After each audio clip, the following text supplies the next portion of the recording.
Hello students. आज हम बात कर रहे हैं क्लास 10th और चैप्टर 2 की। क्लास 10 चैप्टर 2 है आपका पॉलिनोमियल।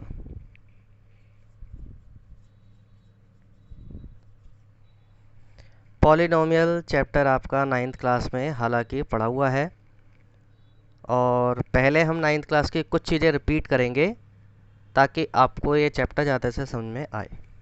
तो क्लास 9th में आपने क्या क्या चीज़ें पढ़ी थी? क्लास 9th में पहले तो यही पढ़ा था कि पॉलिनोमियल होता क्या है।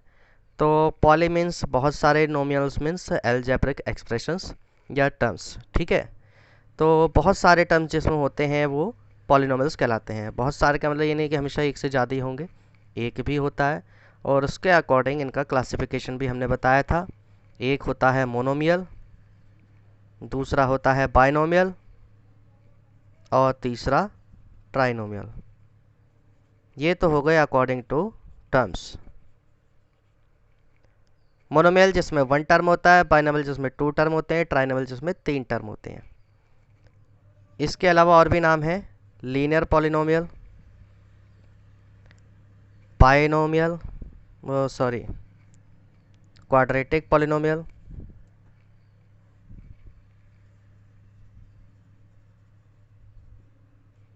And cubic polynomial. ये है अकॉर्डिंग टू डिग्री, जिसमें 1 डिग्री है, जिसमें 2 डिग्री है, जिसमें 3 डिग्री है। डिग्री आपको पता ही है कि highest power of variable in a polynomial is called degree. जैसे ax² plus bx plus c, इसमें हाईएस्ट पावर जो है वेरिएबल की वो 2 है, तो इसकी डिग्री क्या हो जाएगी? 2। तो डिग्री 1 है तो है हमारा क्या नाम? Linear polynomial. डिग्री 2 है तो नाम क्या है? Quadratic polynomial. डिग्री 3 है तो नाम क्या है? Cubic polynomial. इसमें आपने और क्या पढ़ा था? जीरोज़ निकालने पढ़े थे 9th क्लास में कि जीरोज़ कैसे फाइंड आउट करते हैं। तो कोई भी पॉलिनोमियल दिया है 2x + 3 = 0, जीरोज़ फाइंड आउट करने हैं तो जीरो के इक्वल रखते थे 2x = -3 एंड x = -3/2। अब आपका 10th क्लास में इससे थोड़ा सा आगे का है, पहले हम उसको ही पढ़ते हैं 2.1 को। एक्सरसाइज 2.1। 2.1 में जो आपका दिया है वो ग्राफिकली प्रेजेंटेशन बताया है पॉलिनोमियल का, कि पॉलिनोमियल के जीरोस ग्राफिकली कैसे निकाल सकते हैं। बहुत ही आसान है, कोई बड़ी चीज़ नहीं है, बस थोड़ा सा आपको ध्यान से समझना है। मान लीजिए हम यहाँ पर कोई पॉलिनोमियल लेते हैं px =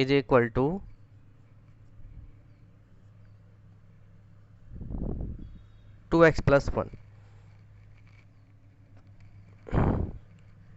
हम क्या करेंगे कि px को मानेंगे y = 2x + 1। अब हमारा क्या बन गया है? Linear equation in 2 variable. इसको हमने सॉल्व करना 9th क्लास में सीखा था। कैसे सॉल्व करते थे? x और y दो कॉलम बना लेते थे और मिनिमम 2 जीरोस, 2 वैल्यूज़ इसकी निकालते थे। अगर x 0 है तो y हमारा क्या हो जाएगा? 1, और अगर y 0 है तो x क्या हो जाएगा? -1/2। यही है, ठीक है। अब इसको हम ग्राफिकली कैसे प्रेजेंट करते हैं? ये ओरिजिन है हमारा 0, 1, 2, 3, -1, -2, -3, 1, 2, 3, 1, 2, 3। अब यहाँ पे हमें ये पता लग रहा है कि ये तो x एक्सिस है, यानी कि x एक्सिस पर हम किसकी वैल्यू शो करेंगे? x की वैल्यू। और ये जो y एक्सिस है इस पर हम शो करेंगे किसकी वैल्यू? px की। y एक्सिस पर किसकी वैल्यू शो कर रहे हैं? px की। तो x की वैल्यू जब 0 थी हमारी, तो y की वैल्यू कितनी थी? 1। और जब y की वैल्यू 0, x की वैल्यू -1/2, -1/2 का मतलब क्या हुआ यहाँ पर?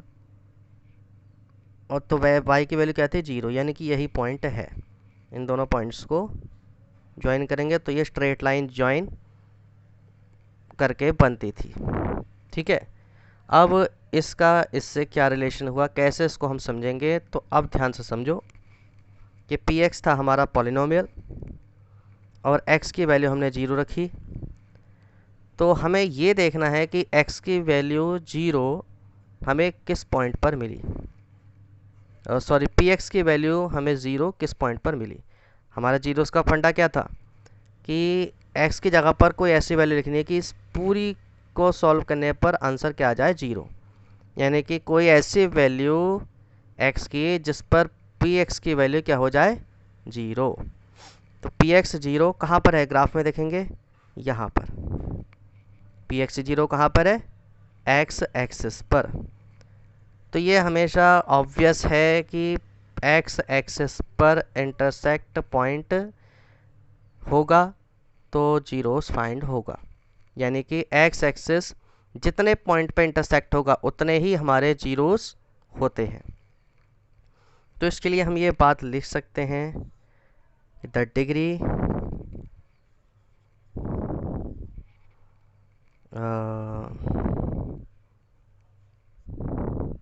Degree of p x is equal to n. N मान लीजिए कोई पॉलिनोमियल है पी एक्स जिसकी डिग्री एन है, तो उसके कितने हो सकते हैं जीरोस।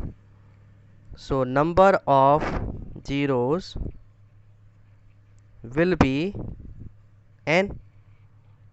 जितनी डिग्री होती है उतने ही जीरोस होते हैं, ये आपने 9th क्लास में पढ़ा है।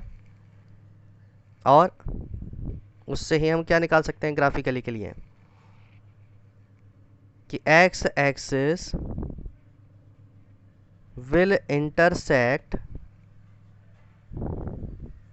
Eight n points, n points पे ही इंटरसेक्ट करेगा। ठीक है, यानी कि अगर डिग्री किसी पॉलिनोमियल की n है तो उसके जीरोस भी n होंगे और उसके x एक्सिस को, उसका ग्राफ x एक्सिस को n पॉइंट्स पे ही इंटरसेक्ट करेगा। क्लियर। अब यहाँ से आगे बढ़ते हैं। इसमें एक बात और याद रखनी है, इसी से निकल करके आई है हालांकि, कि number of zeros is equal to number of intersection points of x axis. कि नंबर ऑफ जीरोस जो हैं वो कितने होंगे, जितने एक्सिस पर इंटरसेक्शन पॉइंट होंगे, यानी एक्स एक्सिस पर जितने इंटरसेक्शन पॉइंट होंगे एक ग्राफ से उतने ही जीरोस उस पॉलिनोमियल के होंगे। कैसे, ये हम समझ सकते हैं यहाँ से। मान लीजिए हमारा लीनियर पॉलिनोमियल है, तो लीनियर पॉलिनोमियल की डिग्री क्या होती है, लीनियर पॉलिनोमियल की डिग्री होती है 1। अब 1 होती है तो इसके मैक्सिमम इंटरसेक्शन पॉइंट कितने हो सकते हैं, ओनली 1। ठीक है, only 1 intersection point. Quadratic polynomial है मान लीजिए, तो उसकी डिग्री कितनी होती है 2, यानी कि इसके कितने हो सकते हैं maximum 2 intersection points on which axis, x axis. Cubic polynomial, इसमें डिग्री 3 होती है तो उसके मैक्सिमम कितने इंटरसेक्शन पॉइंट हो सकते हैं 3। Okay students, pause the video and note it down. Okay students, आपने नोट कर लिया होगा। हमने बताया था अभी कि जितने एक्स एक्सिस पर इंटरसेक्शन पॉइंट मिलेंगे उतने ही जीरोस पॉलिनोमियल के पॉसिबल होते हैं। अब 2.1 में अगर आप देखेंगे तो आपको मिलेंगे क्वेश्चंस, ग्राफ बने हुए। ग्राफ कई टाइप से हो सकते हैं, इस टाइप से भी मिल सकता है या इस टाइप से भी मिल सकता है, बहुत सारे ग्राफ बनते हैं।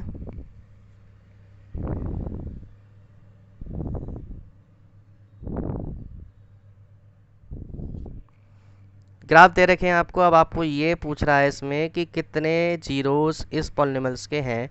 ये कह रहा है कि ये किसी पॉलिनोमियल्स के ग्राफ हैं, तो इनमें कितने जीरोस हैं ये बताना है। तो हमें पता है ये एक्स एक्सिस है, ये वाई एक्सिस है, x axis y axis, x axis y axis, x axis y axis. कितने जीरोस हो सकते हैं, सिंपल है, हमें यहाँ पे दिख रहा है एक्स एक्सिस को कितने पॉइंट पे इंटरसेक्ट कर रहा है 1 2 3, तो कितने जीरोस होंगे इसके 3 जीरोस। यहाँ कितने पॉइंट पे इंटरसेक्ट कर रहा है एक्स एक्सिस को? एक भी नहीं, क्योंकि ये वाई एक्सिस को इंटरसेक्ट कर रहा है। इट मीन्स कि इसके जीरोस है ही नहीं, नो जीरोस। ठीक है, यहाँ पर देखिए इंटरसेक्ट कर रहा है क्या? ये टच करके जा रहा है, तो 1 पॉइंट पे टच करके जाए तो उसको भी इंटरसेक्शन में ही माना जाता है। इसका मतलब कितने जीरोस हैं इसके? 1 जीरोस। यहाँ पर एक ही पॉइंट पे एक्स एक्सिस को इंटरसेक्ट कर रहा है, यानी कि यहाँ भी कितने जीरोस हो सकते हैं? 1 जीरोस। आई थिंक इतना आपको क्लियर हो गया होगा कि ग्राफिकली आप कैसे सॉल्व करेंगे और कैसे बता पाएंगे ग्राफ से कि कितने जीरोस इस पॉलिनोमियल के पॉसिबल हैं। तो आज के लिए स्टूडेंट्स इतना ही। वीडियो को शेयर करें, लाइक करें। कोई भी डाउट हो आप पूछें कमेंट्स में। हालांकि 100% आई एम श्योर कि कोई भी डाउट आपको नहीं रहेगा। अगर कोई डाउट रहता भी है आप वीडियो को रिपीट कर सकते हैं, तो 100% आई एम श्योर कोई डाउट नहीं रहेगा। Thank you.